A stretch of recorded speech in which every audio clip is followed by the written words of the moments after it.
Maayong adlaw na sab kanatong tanan, labi na sa itong mga kaigsuonan ug mga kahigalaan sa tibuok nga kalibutan. Aduna ako i-share kaninyo nining takna. Apan sa dili pa mga kaigsuonan. Ang Ginoo hataas ang iyang mabukton alang sa itong mamahal sa Ginoo.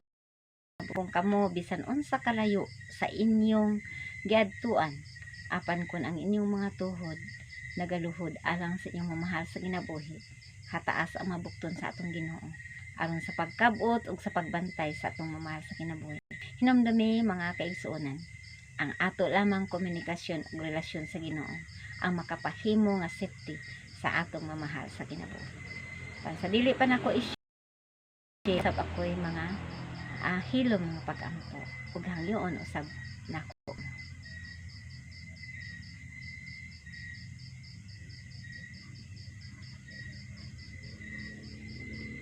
Mga kahigalaan ug mga kaigsuonan, adunay usa kadako nga pangutana sa mga katawhan. Ang atong topic karon mao ang bautismo.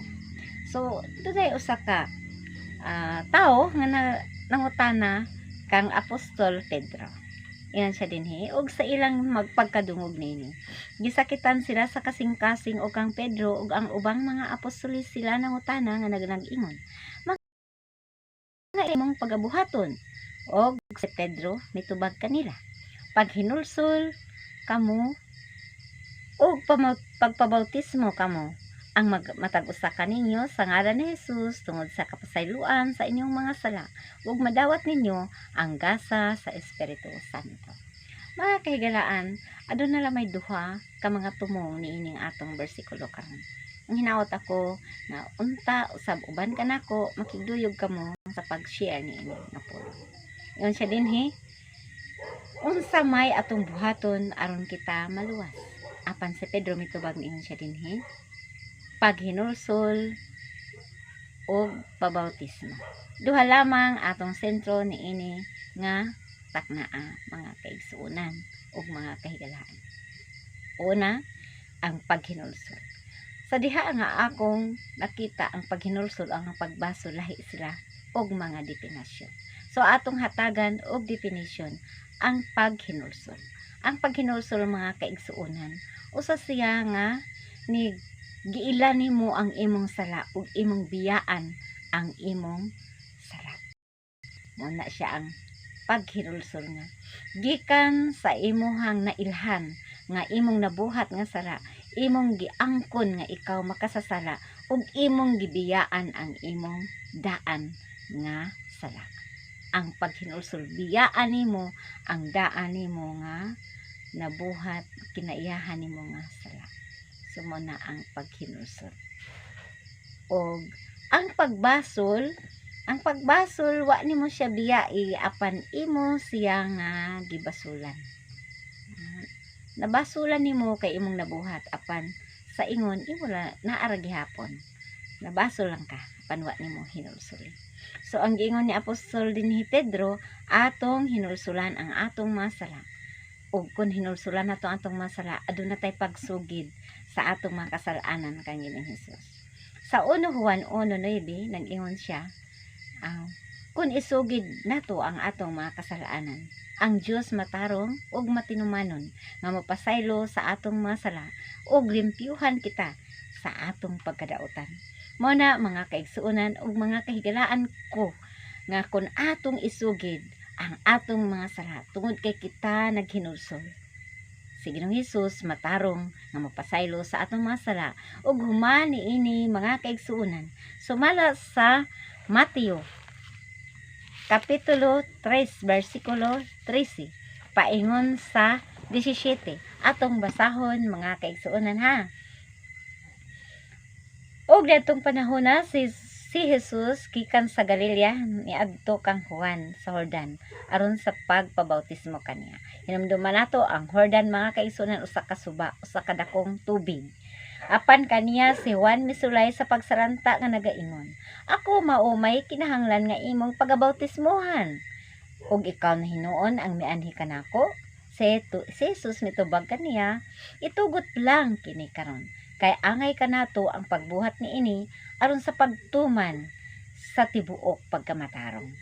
Yun siya dinhi og siya mitugot na lang. Og sa nabautismohan na si Jesus, siya mihawas dayon gikan sa tubig, og tan-awa na bukas ang kalangitan, ug iyang nakita ang Espiritu sa Dios nga mikunsad nga ingon sa sarampati, ug magpahaluna kaniya diha sa ibabaw niya. 17 ug ania karon usa ka tingog gikan sa langit nga nag-ingon, kini mao ang akong anak nga pinalangga, kaniya may kalipay ako. Mga kahigalaan, pagkanindot sa maong saad ug pagkanindot sa atong amahan nga langit nun, sa diha nakita niya ang iyang anak nga nagpabautismo. Sa diha nga kita usab mudawat kang Ginoong Hesus, kita magpabautismo. Tungod kay ang bautismo, mga kaigsuunan, usa pa paghingpit sumala ni Ginoong Hesus, paghingpit sa pagkamatarong sa usa ka pagtuo sa usa ka tawo. Dili nimo makita nga ikaw mituo ka, mga kaigsuunan, tungod kay kun ako mutan-aw, dili nako makita ang imong pagtuo. Apan kun ikaw magapabautismo, maila sa katilingban nga ikaw midawat kang Ginoong Hesus, ug unsa man misunod kang Ginoong sama nga si Ginoong Hesus nagpabautismo sa suba sa Jordan. Maingon usab, ang bautismo adunay kahulugan. Sa diha nga ikaw, mga kaigsuunan, basahon nato ang Roma versikulo 4 sa kapitulo 6, nagingon siya dinhi. Atong tan-awon, mga kahigalaan, unsa ka importante ang bautismo. Busa pinaagi sa bautismo, gilubong kita uban kaniya ngadto sa kamatayon, aron nga maingon nga si Kristo gibanhaw gikan sa mga patay, pinaagi sa himaya samahan. Unsa kita usab managgawi diha sa kabag-o sa kinabuhi. So mga kahigalaan ug mga kaigsuonan, ang bautismo usa ka importante sa tawo sa diha nga ikaw mosunod kang Ginoong Hesus. Sa diha nga ikaw maghinulsol, mosunod ang imong pagduol og pabautismo. Mga kahigalaan, ang bautismo simbolo sa kamatayon, nga ang imong daang pagkatawo kinahanglan ilubong sa tubigon nga lubnganan, aron nga ang imong daan nga pagkatawo mahimong malubong ug ikaw magkinabuhi sa bakabag-o ug si Kristo ang mabuhi diha sa imong kaugalingon. Mao na siya, mga kahigalaan, nga sa diha nga gibautismohan si Ginoong Hesus, naabli ang langit ug adunay tingog nga nadungog nga nagaingon, kini ang akong anak nga pinalangga kaniya. Maingon usab kanato, mga kahigalaan ug mga kaigsuonan, sa diha nga ikaw modawat sa santos nga bautismo, ikaw, mga kahigalaan, ang langit maabli ug ang imong ngalan masulat sa basahon sa kinabuhi, ug miingon ang atong Ginoo, ikaw ang akong anak na pinalangga, may kalipay ako kanimo. Tungod ni ana, mga kahigalaan, ako magaaghat kaninyo, kun bisan kinsa kaninyo nga nagatuo ug nagahinulsol, duol kamo sa labing duol sa inyong mga dapit ug mga lugar. Kinsa makapabautismo, aron kamo mahimo nga hingpit ang pagkamatarong ug masunod kamo kang Ginoong Hesus. Mo lamang kana ang akong ika-share kan unsa ka importante ang bautismo sa usa ka tawo. Muna, mga kahigalaan, nga sa Marcos 16:16 ningon siya, ang motuo ug magpabautismo maluwas, apan ang dili motuo pagahukman sa silot. Mga kahigalaan, usa kadako kaayo nga pamalandong kanato. Tungod niini, niyon siya, ang motuo ug magpabautismo maluwas, apan ang dili pagahukman sa silot. Usa lamang ang atong buhaton, sa diha nga kita maghinulsol ug magasugid, musunod kita sama kang Ginoong Hesus nga adto siya sa suba sa Jordan ug nagpabautismo. Kinahanglan ikaw mosunod kang Ginoong Hesus ug magpabautismo. Katapusan nga bersikulo, nag-ingon siya sa Mateo 28 bersikulo 20, atong tan-awon, mga kaigsuonan.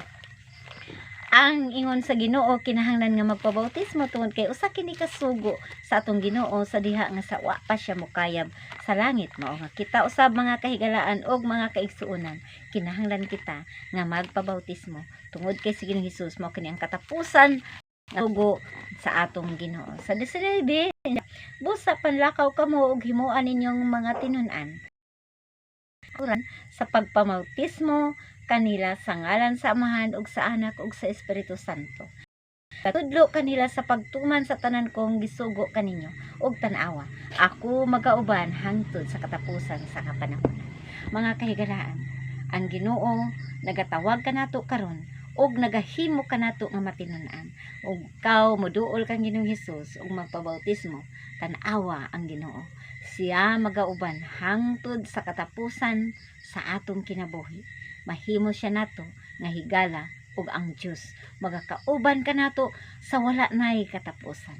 Mao kana ang saad sa Ginoo ug manghinaot ako mga kahigalaan ug kaigsuonan nga kamo usab nahimo nga manapanalanginan tungod niini. Kung kamo na bautismuhan, magakalipay o magapadayon kita sa pag-alagad sa pagpaabot sa atong Ginoo, sa diha nga siya magahatag og dako kay nga ipamalos kanato, ug siya magapadayag sa dako kaayo nga himaya sa mga panod.